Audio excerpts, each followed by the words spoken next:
week the first tranche of more than 50 trainers that are going to go in and train their teammates. We're working on a second tranche here of training. I'm not sure if that second tranche has actually begun yet. I'll have to check and get back to you on that. But there was another tranche of more than 50 that we're going to go through training in the same location outside Ukraine. And then we are also, part of the discussion yesterday was to explore additional training opportunities on that system as well as other systems. And so we're just not in a position where we can announce anything, but the training's ongoing. The first 50 are done, you say? And yeah, they finished up earlier this week. Okay. Yeah. Mm-hmm. Travis. Thanks, John. I wanted to ask you about recruiting, and I know that that's an issue usually handled by the services, but our colleague over on the Hill, Leo Shane, is reporting that at a SASC hearing today, the chair said that he's worried that we're in the early days of a long-term threat to the all-volunteer force. He said every single metric tracking the military recruiting environment is going in the wrong direction. And so I'm just wondering if this is something that's risen to the Secretary's level. Is he concerned, and does this need some kind of global approach within the department? It absolutely has risen to the Secretary's attention. In fact, I think it was last week he had a chance to meet with the service secretaries. Obviously, they meet on multiple topics. One of the topics was recruiting, because he wanted an update from them on where they are. And while none of the services, reported sort of in extremis conditions, clearly the service secretaries and the services aren't taking anything for granted in the recruiting environment. And it can be a tough environment, particularly when COVID has prevented recruiters from being able to do that face-to-face contact that you want to have, and that's beginning to loosen up now as we start to come out of the pandemic. But it had a huge effect on their ability just to connect with people, and the economy, which continues to improve. And so you've seen the unemployment numbers yourself. So there's plenty of jobs out there, and then there's always the issue, which has been almost a perennial issue now for much of the last 20 years, is just the number of young Americans who can meet the basic standards to come in. That continues to be a challenge. So look, recruiting numbers are often lagging indicators. When you start to really get down to bare metal, then you're well past the problem set, and the numbers are probably going to get worse. I would let the services speak for where they are. The Secretary doesn't want to get us down to bare metal, and he wants to make sure that that we're staying ahead of recruiting challenges, because they're real, and so we're working on that. And the Secretary is 100% committed to making sure that we continue to recruit the best possible force that we can for the American people, for the defense of the country. Whether or not he thinks there's some sort of overarching policy umbrella, I mean, he believes that as Secretary of Defense, he has enough authorities to direct the services with respect to every aspect of how they spend budget, to include recruiting and retention. So he's very comfortable with his own authorities here, and he also recognizes that the services have unique recruiting demands, not just in terms of numbers, but in terms of skill sets, and he doesn't want to overly dictate to them how they manage their workforce. But it is absolutely on his mind. He has had a good session with the service secretaries, and I fully expect that there'll be more going forward. We've seen the services rolling out bonuses and efforts to bring people in. Was there a sense at that meeting that there needs to be a kind of like a rethink about how the military is doing this, that whatever it's been doing isn't quite working, and that we need to figure out a better way? I think each service is working that through in real time. And again, the Secretary didn't,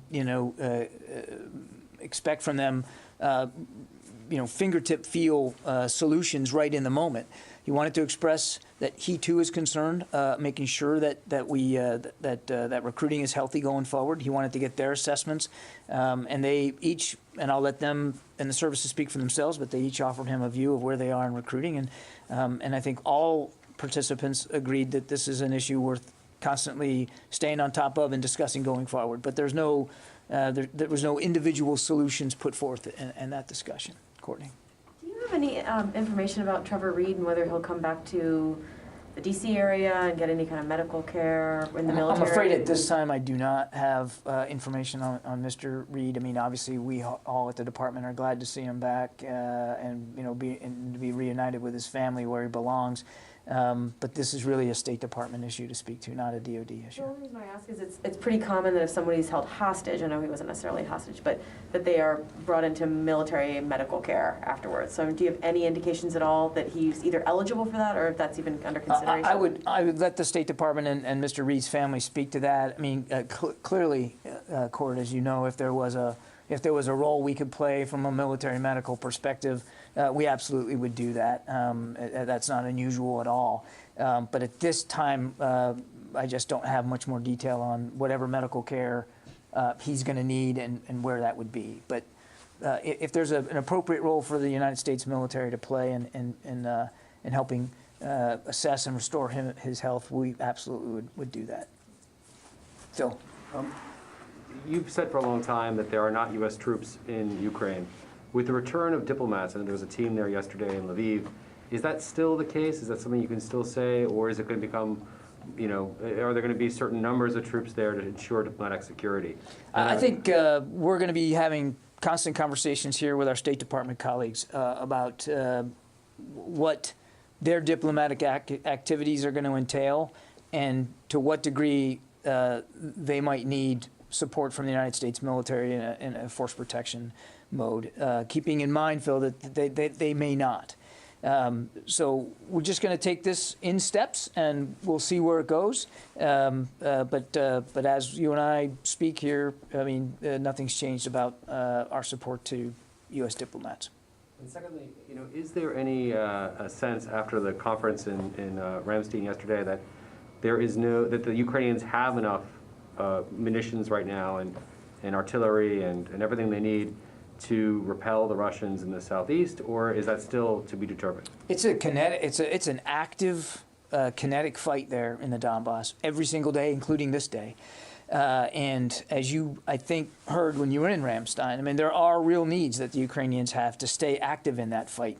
And you heard the Secretary say very clearly that we're going to be trying to meet those needs as best we can, not just from the United States, but other countries as well. That includes munitions. So what I can tell you, Phil, is that munitions continue to flow into Ukraine, that the United States is helping coordinate. That continues to flow in there, including while we were overseas just over the last couple of days. And efforts to get those munitions into Ukrainian hands will also continue going forward, as they are in a very active fight.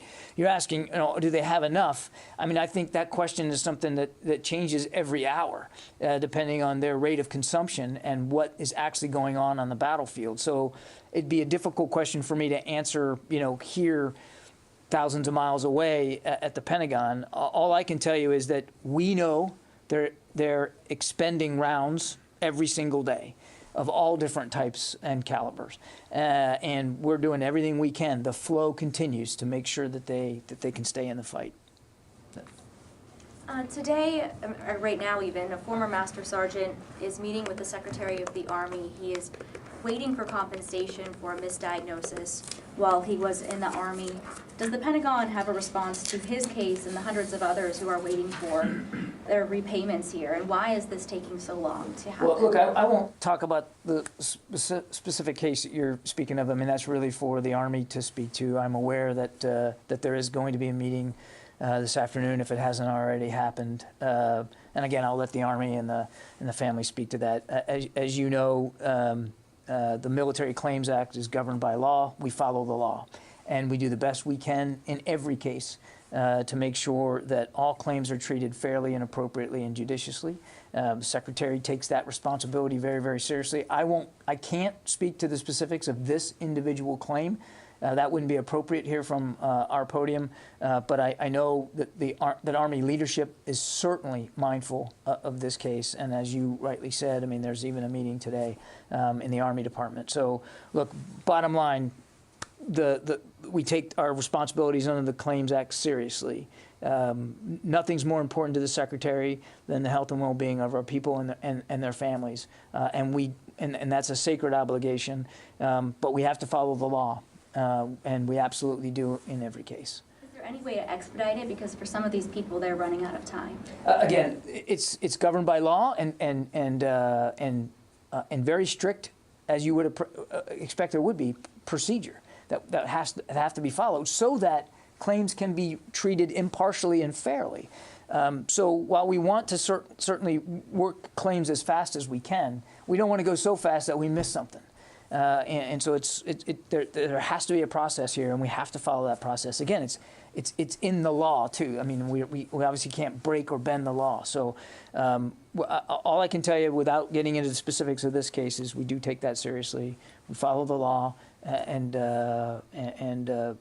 we treat every claim seriously and as judiciously as we can. And if I may ask one on switching gears to the nuclear threat, do you see a danger in not taking Putin's threats of nuclear war seriously?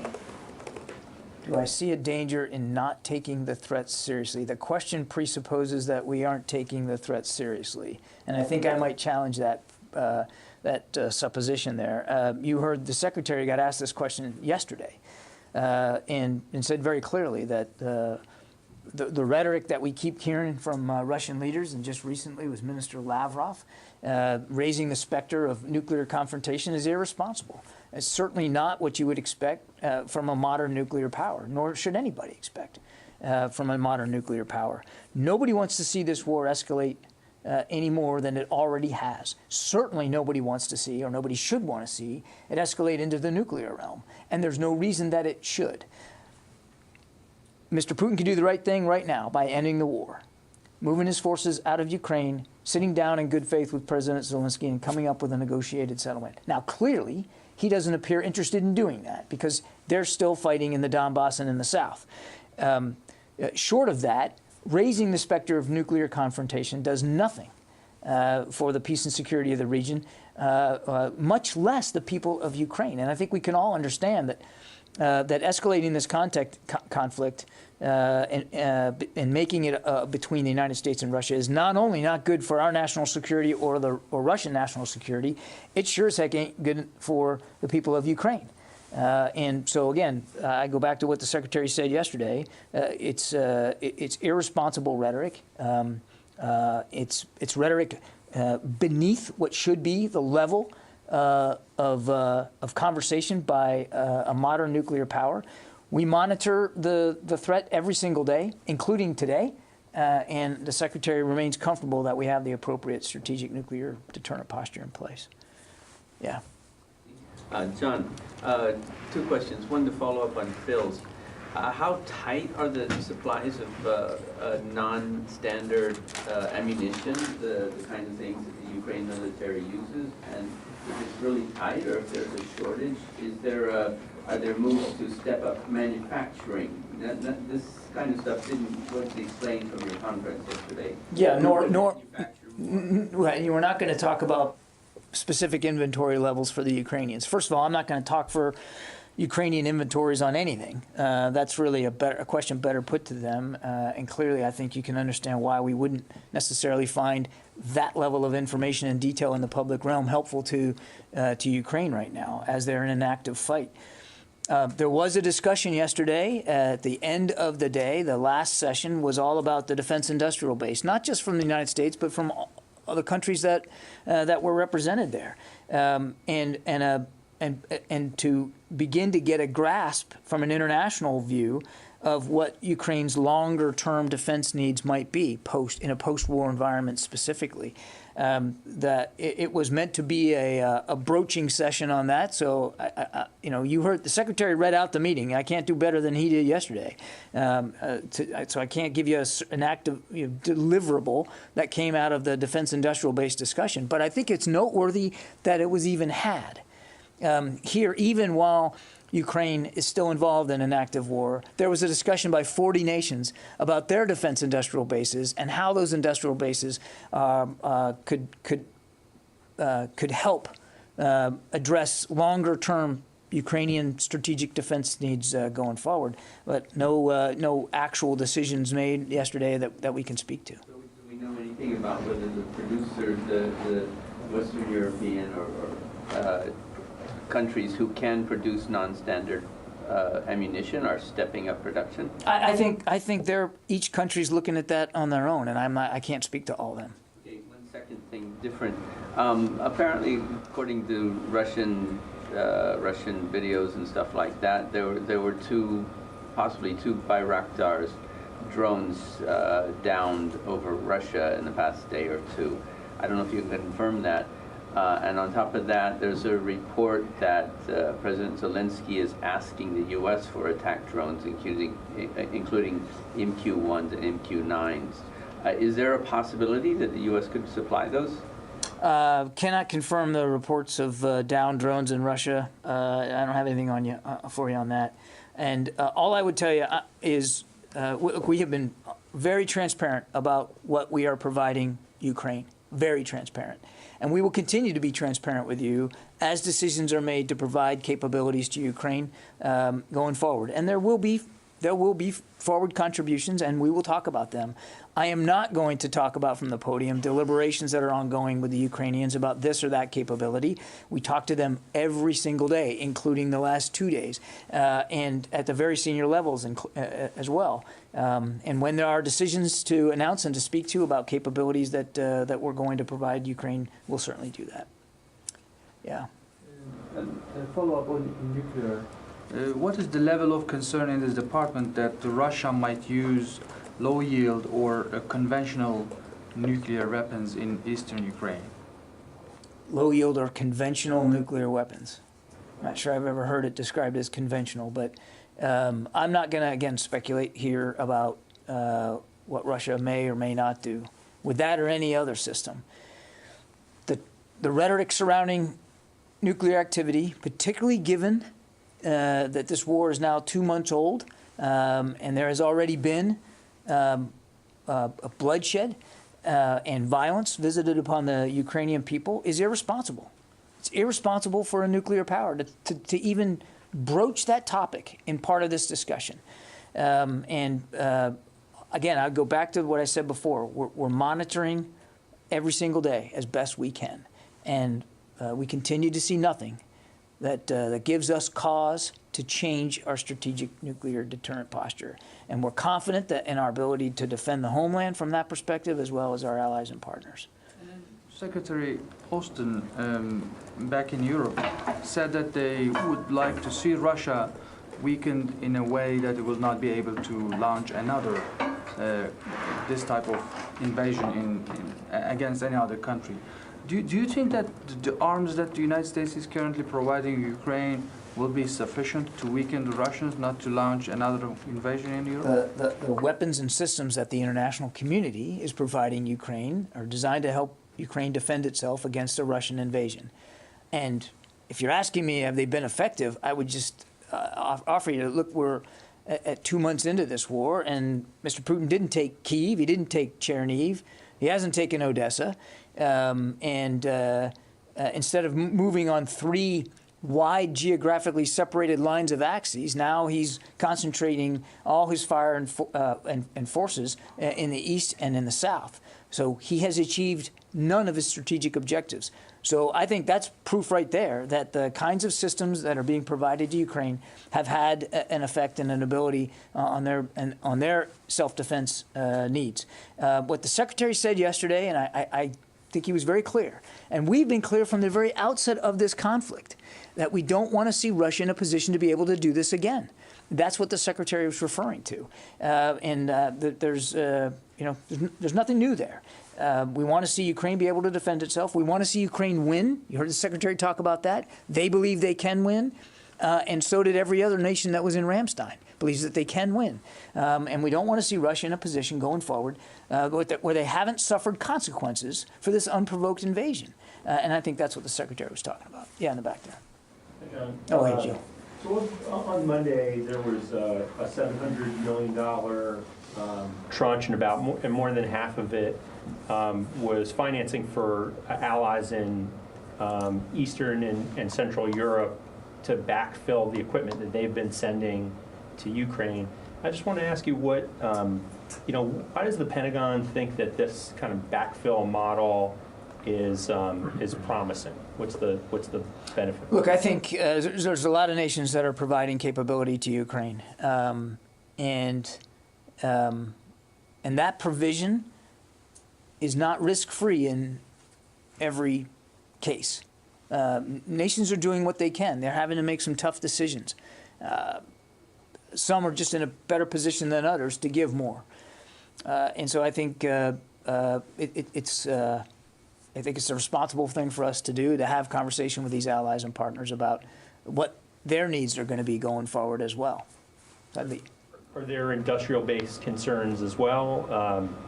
After all, this is maybe Soviet gear getting backfilled with American supplied. Not in every Western case. supplied. Not in every case. I mean, right now the focus, Joe, is on making sure they can defend themselves in the fight they're in, and in the fight they're in, they are still using what we call non-standard equipment and munitions, because that's that's what they're trained on. That's what they've been procuring. That's what they're used to operating with. Now, where this goes long term, in terms of what standard they're on, I don't think Ukraine's made a decision about that, and you can't really expect them to have made a decision right now while they're fighting for their lives. But the whole purpose of having a session yesterday on defense industrial base health and vitality is because we know whatever happens here, however this war ends, the security landscape in Europe has changed. Not is changing, not will change. It's changed now based on what Mr. Putin has done. And so the Secretary thought it would be a useful exercise because we're looking at our own industrial base to ask other nations that were there yesterday their assessment of their defense industrial base and the degree to which there might need to be changes in terms of production of certain systems or not, or accelerations or not just based on how to help Ukraine long term, but also to make sure that they can look after their own national security. And so those discussions are ongoing, and I mean, I'm not going to get ahead of where we are.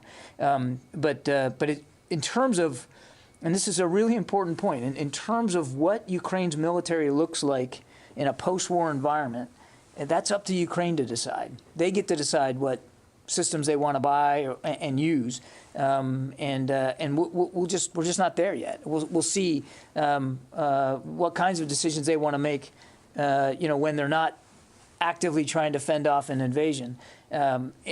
We also have to be.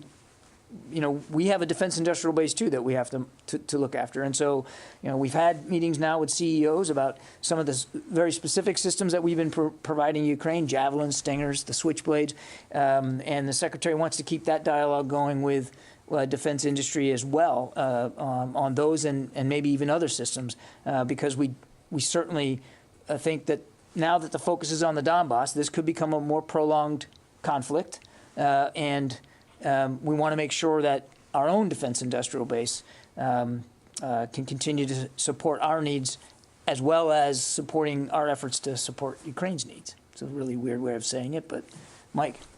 Does the administration believe Israel should provide the Iron Dome system to Ukraine? And if so, are they doing anything to encourage them to do that? The United States believes that every nation that provides equipment and systems to Ukraine should do it according to their own dictates. These are sovereign decisions, Mike. They're sovereign decisions, and we respect that. Jim. John, the Secretary ordered thousands of U.S. troops over to defend the eastern flank of NATO. Has there been any sort of a discussion on how long that deployment's going to be, and if it would be rotational following on? There's been no redeployments as yet of the additional forces that we have sent to Europe, air, maritime, and ground. Now, I shouldn't say there's been no some ships have come home, some squadrons have come home, but I mean in terms of the ground forces in particular, they're still there. The Secretary is in constant communication with General Walters, as well as in the case of the Army, the Secretary of the Army and the Chief of Staff and the Chairman about what that needs to look like going forward. So I don't have any announcements for you in terms of redeployment of like the 82nd, for instance, which is where I think you were kind of getting at. But right now, our footprint in Europe, which is now over 100,000, is both permanently based and rotational and temporary.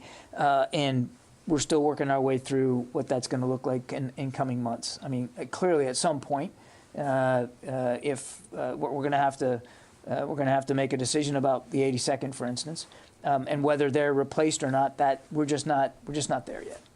Is that something that probably will wait until the summit in Madrid?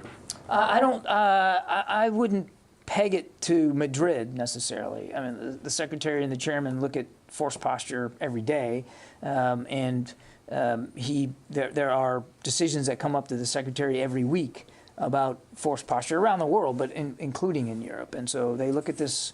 They look at this continually, and there hasn't been a decision about other redeployments or replacements just yet.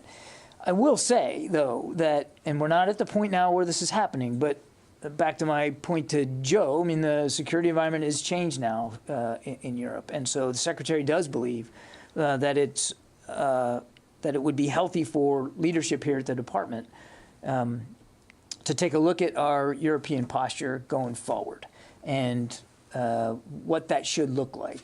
Now, that's really not a discussion. That's going to be a series of discussions to include consultations with allies and partners. You can't just take for granted that you can plop a bunch of soldiers in one country or another. You kind of have to talk to the host nation. And so those kinds of consultations haven't started yet. But I can tell you that the Secretary wants us to start thinking about what a European footprint should look like going forward. Because, again, the landscape has definitely changed. Yeah, I haven't gone to anybody on the phone yet. Dan Lamoth. Good afternoon, John. The Canadians announced a day or two ago that they were going to be sending some 777 artillery rounds. 777 artillery pieces, and also some Excalibur rounds specifically. That's an American capability. It occurred to me the Pentagon might be sending those as well. Can you clarify if that's the case, and then speak more broadly to Pentagon efforts to send precision artillery rounds specifically? Thanks. Yeah, Dan, I think, again, we've been very transparent about what we're sending. You can see it up on our website, and I'm not going to go beyond that. I mean, what we've said we're sending 777 howitzers. And I told Bob earlier, I mean, we more than half of them are already in Ukraine, and they're continuing to move. And obviously, we've talked about 155 millimeter rounds to go with those howitzers, and they continue to flow into Ukraine. I mean, between the two tranches, between PDA 7 and 8, you're talking about almost 190,000 rounds total of 155 millimeter artillery. But I'm not going to go beyond that in terms of specificity. John Ismay. Hi there. One of my Capitol Hill colleagues flagged that there's a Lend-Lease bill for Ukraine that may be heading to the president's desk for signature later this week. And I want to know if there's been any discussion about how this could possibly offer any additional permissions that the Pentagon doesn't already have now. John, great question, but I'm not going to get ahead of pending legislation, and I'm certainly not going to get ahead of the president's decision with respect to that. What our focus is right now is on meeting our responsibilities under the presidential drawdown authorities that we're executing as we speak, and looking ahead about future drawdown authority and what that could look like, working with Congress. And I don't want to get ahead of where we are in the decision-making process. Clearly, one of the things the Secretary took away from his time both with President Zelensky in Kyiv as well as in Ramstein with 40 nations represented is that Ukraine does still have acute needs. There is a lot that the nations around the world can do to meet those needs, and we're going to keep looking for creative solutions to do that. But I'm just not going to get ahead of the legislative process right now. Rio. Thank you. I want to ask you about US-Japan military exercises.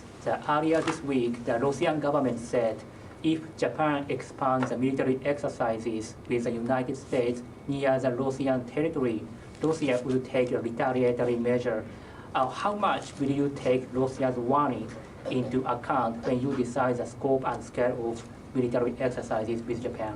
We will operate, train, fly, sail where international law allows us to do that, Rio. I'm not going to talk about specific training event scenarios. Japan's a treaty ally. We take our commitments, our security commitments to Japan very, very seriously. And Japan should be the one speaking appropriately to the exercises that are conducted in and around Japan.